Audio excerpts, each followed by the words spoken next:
حركة أنصار المهدي. بسم الله الرحمن الرحيم.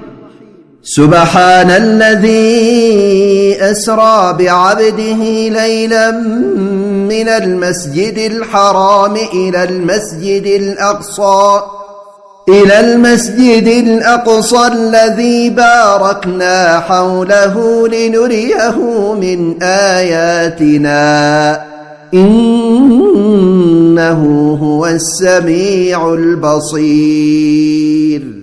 وآتينا موسى الكتاب وجعلناه هدى لبني إسرائيل ألا تتخذوا من دوني وكيلا ذرية من حملنا مع نوح إنه كان عبدا شكورا.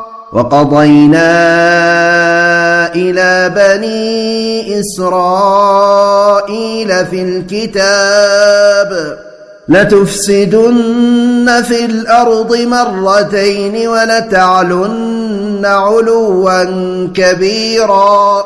فإذا جاء وعد أولاهما بعثنا عليكم عبادا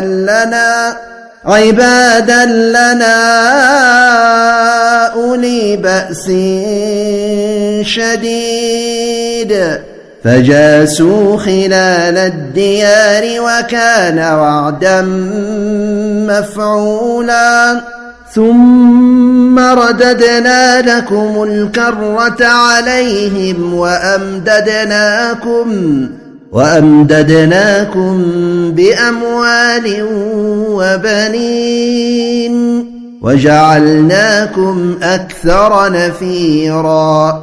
إن أحسنتم لأنفسكم وإن أسأتم فلها. فإذا جاء وعد الآخرة ليسوءوا وجوهكم وليدخلوا المسجد كما دخلوه أول مرة وليتبروا ما علوا تتبيرا. عسى ربكم أن يرحمكم وإن عدتم عدنا وجعلنا جهنم للكافرين حصيرا.